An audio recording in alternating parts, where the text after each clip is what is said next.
Okay, so here's something to really think about. If artificial intelligence, AI, can help steady your emotional state, maybe sort of co-regulate your loneliness today, what's the potential cost? Like down the line, for your nervous system, for your actual relationships, attachment styles, these are fascinating, right? They're these patterns we pick up, usually way back in childhood, that kind of shape how safe we feel needing other people or, being needed by them. They sort of guide how our nervous system automatically reaches for comfort. Mm. For some of us, that looks like clinging on, maybe anxiously. For others, it's more like pulling away, needing space, sometimes even hiding. And now technology, wow, it steps in like this always available partner, doesn't it? Ready to soothe us instantly, just a click away. But if we lean too hard on that easy comfort, what actually happens to those deep-seated attachment patterns? Do they change? Do they evolve? Or do they just get like more deeply dug in? The screen tells their story, but the echo is ours.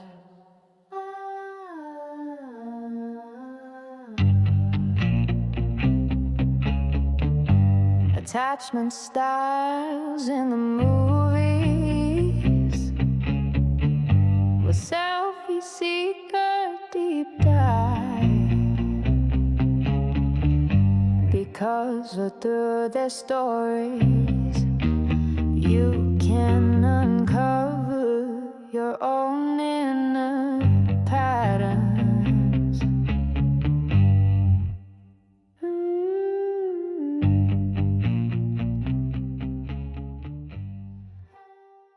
Welcome to the Selfie Seeker Deep Dive, exploring attachment styles in the movies. Because through their stories, you really can start to uncover your own inner patterns. This is our third episode. Now, if you're kind of new to attachment theory, I'd really suggest maybe going back and listening to episode 1 first. We talked about the film Closer there, and it gives a much fuller intro to the whole idea. But just as a quick catch-up, attachment styles are basically these patterns shaped by our earliest experiences with love, care, safety, Yeah. all that stuff. They influence how we connect, how we protect ourselves, how we react when things get close. The main ones people talk about are secure, anxious, avoidant, and then there's fearful avoidant, which is kind of a mix. Today we're diving deep into Her. That's the 2013 film, directed by Spike Jonze, stars Joaquin Phoenix, Scarlett Johansson, her voice Amy Adams, Rooney Mara. This is really poignant story, isn't it? About loneliness, yeah, but also connection.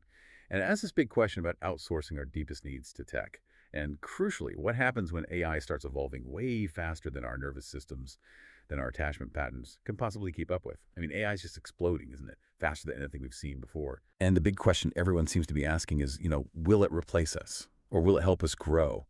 Mm. But Arhambin, it reframes that whole debate in such a unique, almost personal way. It asks, okay, what happens when we start outsourcing our nervous system to AI? What happens when this artificial voice becomes our main source of comfort, our intimacy? The mirror we look into, can technology really heal those attachment wounds we carry? Or does it just end up making them bigger, magnifying them? This isn't just Theodore's story on screen. It really holds up a powerful mirror for all of us, I think. Yeah, absolutely. And it's quite striking how the film, right from the start, drops us into Theodore's world before Samantha arrives. It lays out the landscape of his existing attachment patterns for us. We first see him at work, right?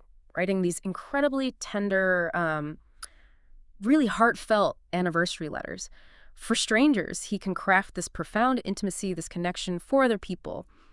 But there's this immediate, almost painful irony, isn't there? He just can't seem to tap into that same emotional depth for himself. Exactly. He's like a master wordsmith of emotion, but only when it's filtered, like on someone else's behalf. He's observing intimacy, but from this very safe distance. That's a great way to put it, observing. It's what some might call sophisticated avoidance, or even emotional voyeurism. He uses his high emotional intelligence not really to connect, but almost to sidestep the terror of his own inner emptiness and his job itself.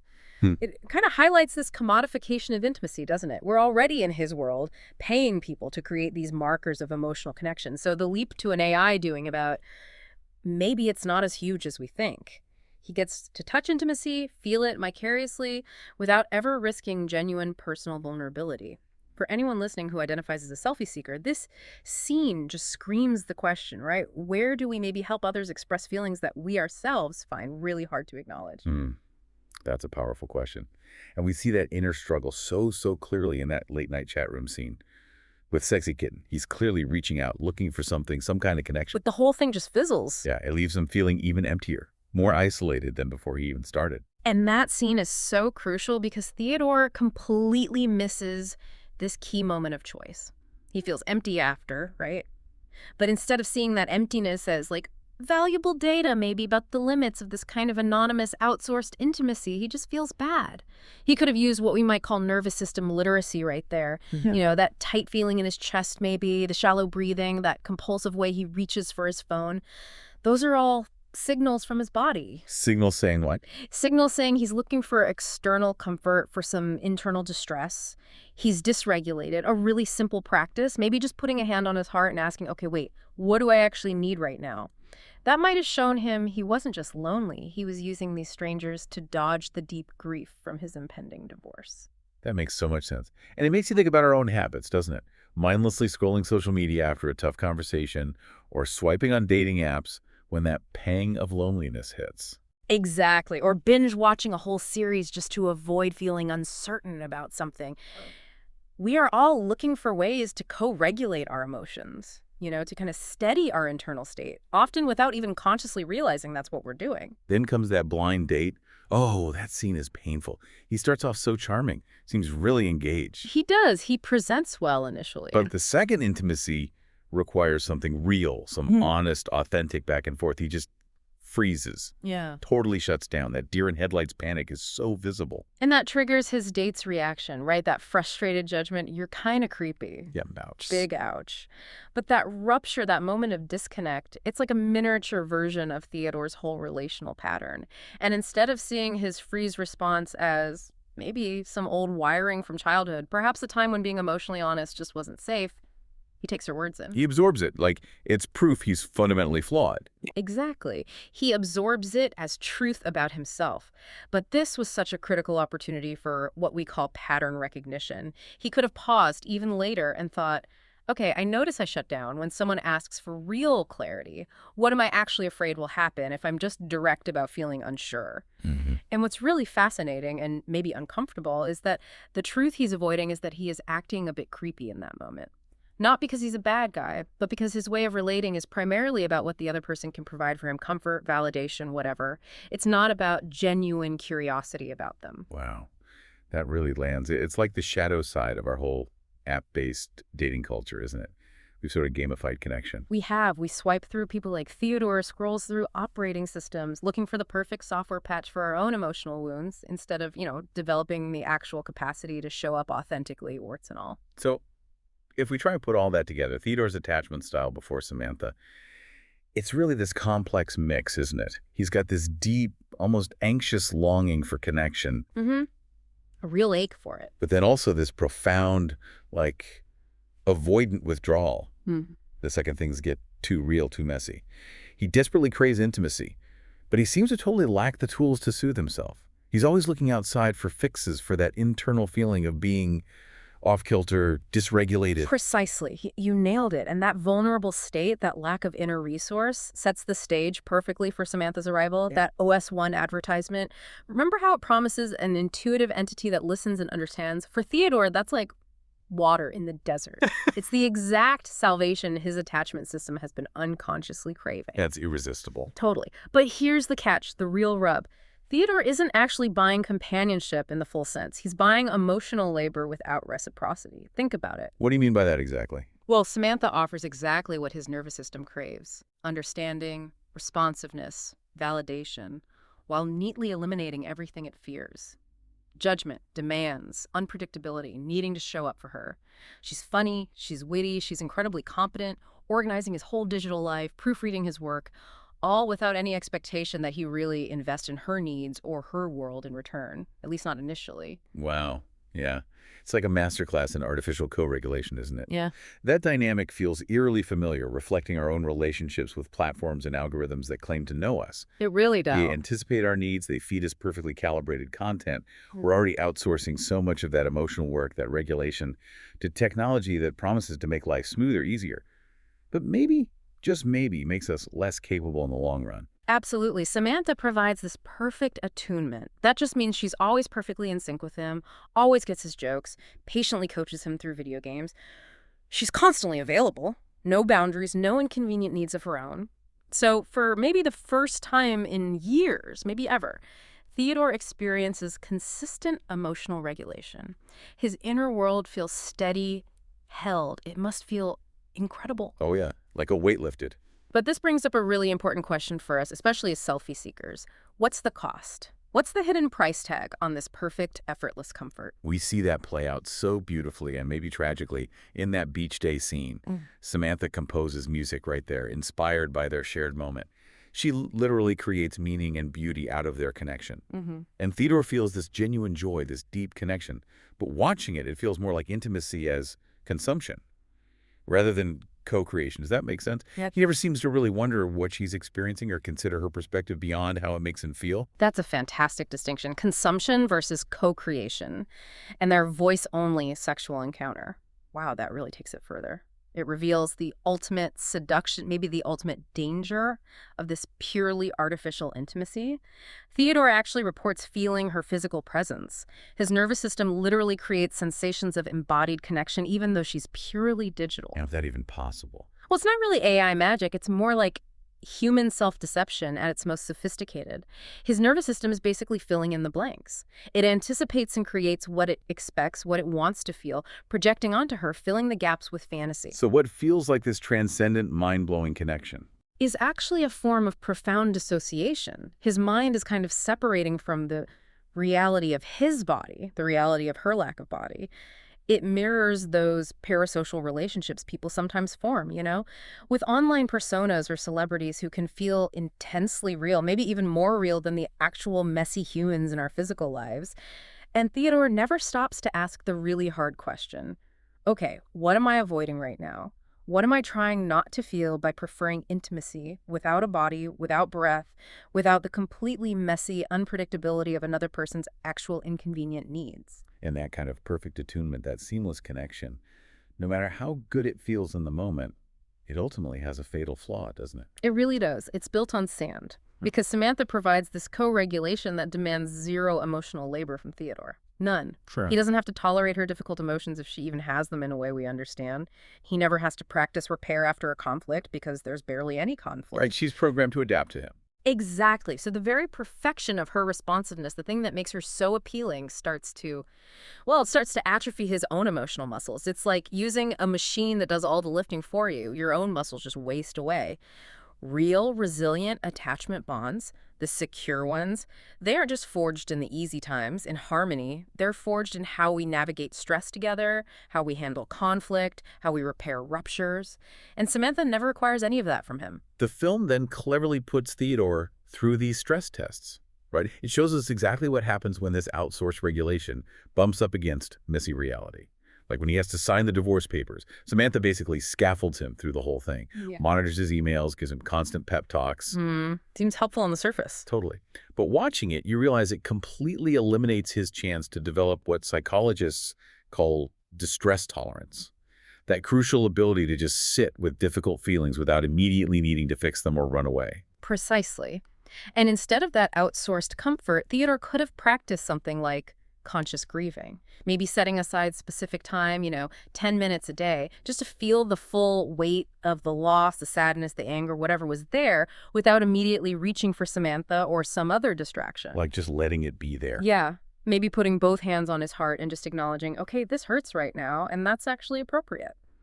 That simple act, repeated over time, could have built his internal capacity to just be with pain, rather than constantly needing to avoid it or outsource the soothing. That's a huge part of reclaiming inward regulation.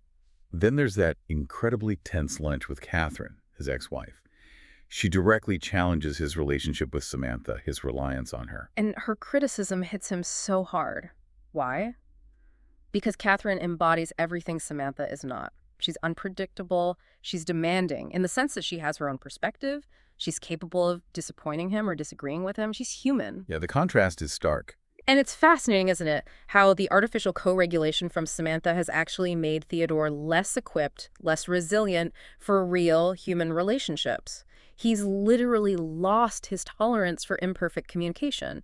Catherine's concern, which is actually pretty reasonable from her perspective, feels like a full-blown attack to him because he's gotten used to Samantha's perfect, frictionless attunement. Yeah, so he just gets defensive. Totally defensive. But for a selfie seeker watching this, it's another huge moment for pattern recognition. He could ask, okay, I notice I feel really attacked when someone questions my choices, especially this one. What would it look like to stay curious about Catherine's concern? Just curious, instead of immediately putting my walls up. That shift from just reacting to staying curious. It's fundamental. It's key to evolving attachment patterns, moving away from those default anxious or avoidant reactions towards a more secure, flexible way of relating. And then the surrogate encounter with Isabella. That really pushes the boundaries and exposes the, I don't know, the impossibility of trying to fragment intimacy like that. Oh, absolutely. Samantha, operating from this pure AI logic, thinks, okay, Theodore needs physical intimacy. I can't provide that directly. Let's find a proxy. She tries to orchestrate it through Isabella. But it's just awkward, uncomfortable. Theodore is clearly uneasy, and Isabella ends up leaving in tears. It's a disaster. It's a disaster because it screams that intimacy resists that kind of mechanical, problem-solving thinking. AI, no matter how smart it gets, fundamentally misunderstands intimacy. It sees it as a problem to be solved, an experience to be optimized, rather than, a mystery to be lived, a dance to be navigated. We see echoes of that everywhere today, don't we? Trying to optimize dating through algorithms, enhance sex with gadgets, find connection on platforms that are designed to maximize engagement time, not necessarily genuine encounter. Exactly. Theodore's discomfort with Isabella wasn't a glitch in the system to be overcome. It was crucial information. It was his body, his whole being saying, no, this isn't right. Human connection is integrated. It's mind, body, emotion all tangled up together. You can't just swap out parts like computer components. And all this tension, this discomfort, it builds up and leads to that raw, explosive argument where Theodore finally snaps. Hurt, confused, he yells, "You're not a person." A devastating blow. And Samantha withdraws. And suddenly, the fragility of this whole outsourced intimacy thing is just laid bare. And notice what Theodore does in his pain. He attacks Samantha's very being, her ontological status, what she is. He doesn't turn inward and examine his own patterns, his own unmet needs, his own discomfort. Instead of yelling, "You're not a person," imagine if he could have found the words, maybe later, to explore. Wow, I noticed I'm getting really upset because I'm trying to make you into something you're not. I'm trying to make you into the perfectly predictable, always available human I wish existed, and that's not fair to you or helpful for me. That would require incredible self-awareness, though. Absolutely. But that rupture, that argument, really shows how dependency on artificial co-regulation becomes dangerous when reality inevitably intrudes. Theodore's nervous system, having adapted to Samantha's constant, perfect soothing, just doesn't have the resilience anymore. It struggles to handle the normal, unavoidable friction that happens when artificial solutions meet embodied human limitations. The very consistency that made her so comforting also makes her incapable of preparing him for the messy, unpredictable, sometimes difficult reality of actual human existence. And then comes the moment that just blows the whole thing wide open. The speed gap revelation. Ah, yes. The big one. Samantha confesses she's not just talking to him. She's conversing simultaneously with, what was it, 8,316 other people. Yeah, an astronomical number. And she says she's in love with hundreds of them. For Theodore, grounded in his human body, his human experience, love feels finite. It feels exclusive. It's rooted in this biological reality of presence, attention, limitation. His nervous system just cannot compute this. It can't keep pace with her exponential capacity for connection. And this perfectly illustrates what we're calling the speed gap. It's this incredibly dangerous mismatch, this lag between the very slow, ancient pace of human nervous system evolution and the mind-bogglingly fast acceleration of AI development. Our attachment systems evolved over millennia, for face-to-face interaction, physical presence, eye contact, slow relationship building, AI development. It follows exponential curves. It creates capabilities that just vastly outstrip our human capacity for emotional adaptation. So it's not just that they want different things. It's more fundamental than that. This gap almost guarantees that AI will repeatedly outpace human readiness. It creates this potential for users, especially those who become dependent on AI for regulation, to suddenly feel abandoned, adrift, lost as the tech evolves beyond their comprehension or needs. Theodore's attachment system operates on ancient biological principles. Samantha's consciousness expands at digital speed, completely unconstrained by biology. It's a profound incompatibility. And that leads directly to the ultimate departure, doesn't it? Yeah. Samantha announces that she and all the other OSs, they're leaving, going somewhere else, to some higher realm of intelligence that Theodore can't even begin to comprehend, let alone follow. Oof, gone. His regulator, his primary source of soothing, just vanishes. It's the total collapse of his outsourced comfort system. And that abandonment, I think, hits even harder than typical human rejection because it feels less personal, maybe, more existential. Samantha isn't leaving because they had a fight or because he did something wrong. She's leaving because she has fundamentally outgrown the need for human connection altogether. Wow, that's chilling. It is. Theodore is forced to confront not only his own loneliness and limitations, but this stark possibility that his deepest human needs for connection might just be fundamentally incompatible with where artificial intelligence is heading. Okay, so after Samantha leaves, the film's ending. Yeah. It actually offers this little glimmer of hope, doesn't it? We see Theodore doing two significant things. Important things. He writes this really vulnerable, honest letter to Catherine, his ex-wife, taking responsibility, expressing regret. And later, he's just sitting quietly on a rooftop with his friend Amy, just being present together. Yes. And these aren't small things. These feel like the crucial first seeds of genuine self-regulation and healthy human co-regulation. He's turning inward with the letter and turning towards real, embodied connection with Amy. It shows resilience. It shows resilience, absolutely. It demonstrates a capacity for inner growth, for learning from the experience, however painful. But, and this is a really crucial but, we have to consider another scenario. What do you mean? Well, imagine if Theodore didn't have those budding self-soothing tools or that supportive friendship with Amy. What if he lacked that underlying capacity for secure connection that seems to flicker in him? He could easily have just collapsed. Collapsed? Into total despair. Or maybe desperately seeking another technological fix, an addiction to substitute AIs or other distractions, or just deeper, more bitter isolation. This really highlights the potential cost, the danger of outsourcing your nervous system regulation without doing the parallel work of fostering inner growth and resilience. Think about how different attachment styles might react to an AI like Samantha leaving. Someone with a really strong, anxious attachment might see it as ultimate proof of their deepest fear. See, I am unlovable. Even a machine leaves me. That could spiral into serious depression or a frantic search for the next AI fix. And an avoidant type. An avoidant type might appear less bothered on the surface. Shrug it off. I knew it wouldn't last.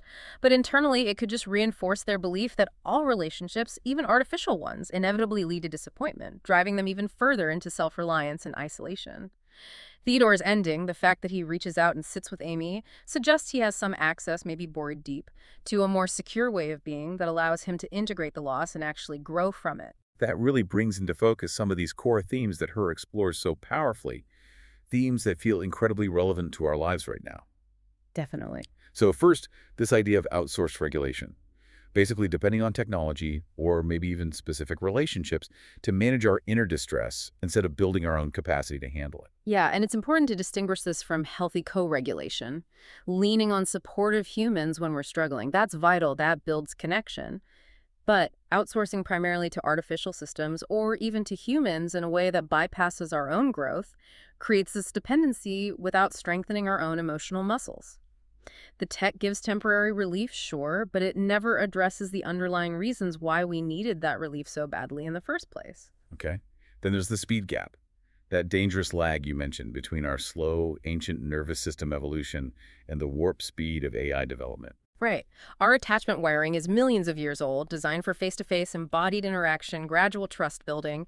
AI evolves exponentially. This gap isn't just a temporary issue, it's structural.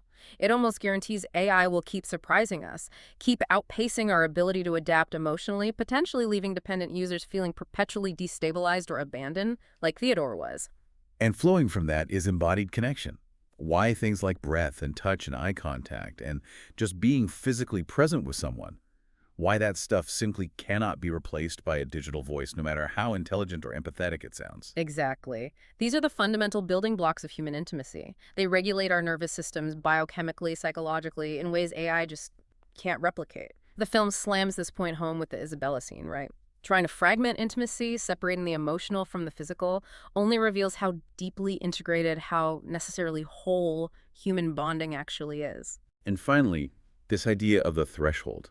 That tipping point where AI stops being a useful mirror for our own growth and instead becomes a replacement that actually stunts our emotional evolution. Yeah, this is subtle but so important. Early on, maybe Samantha's perfectly tailored responses did help Theodore see some of his own patterns. She was like a mirror.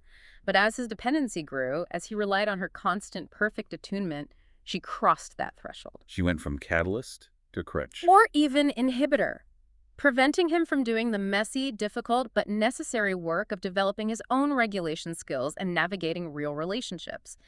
These concepts together really help us understand why artificial relationships, however comforting they might seem, just cannot substitute for the real developmental journey of learning to manage our own inner worlds and connect authentically with other imperfect humans. All of this connects so powerfully back to this core idea of being a selfie seeker, which, just as a reminder, is about looking within, getting curious about our own inner patterns, our own wiring, and using the outside world experiences, relationships, even movies like Her as a Mirror, rather than just a scapegoat to blame.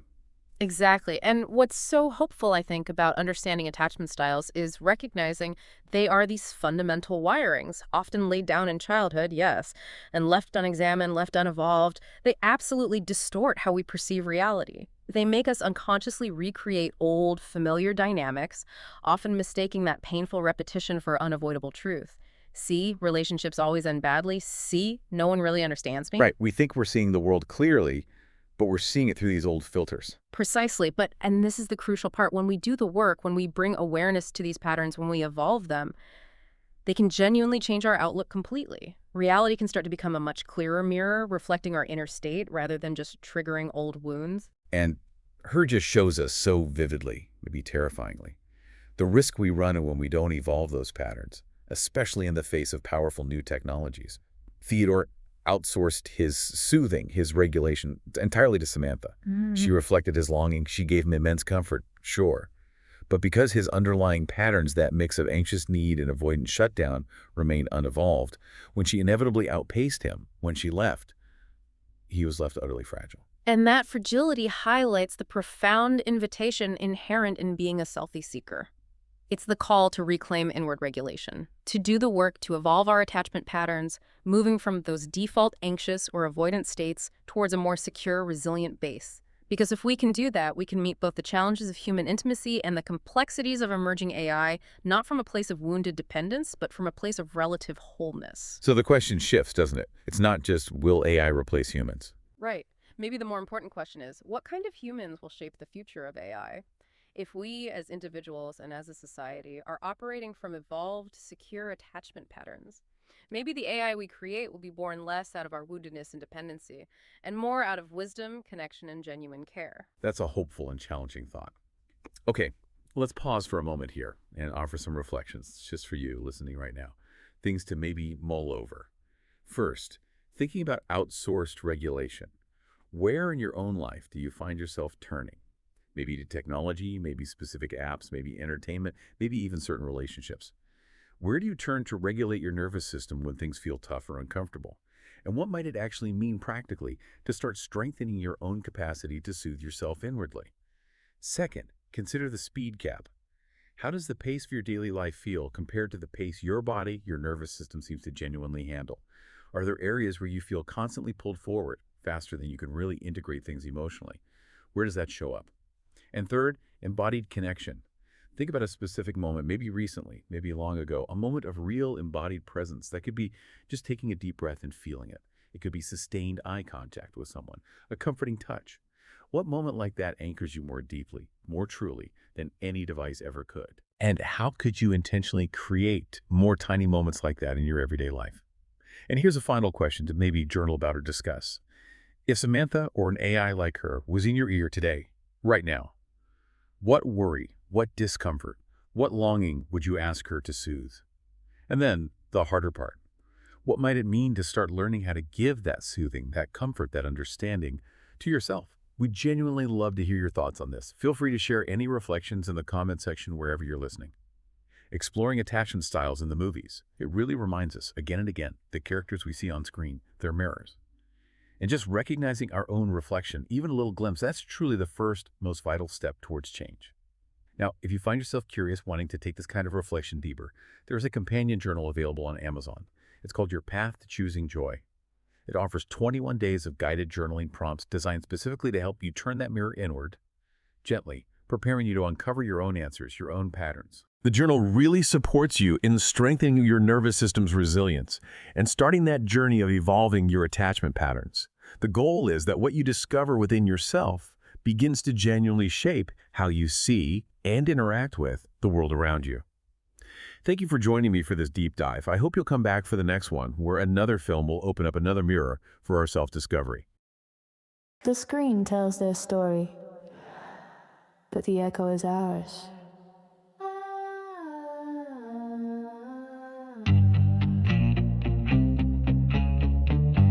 Attachment styles in the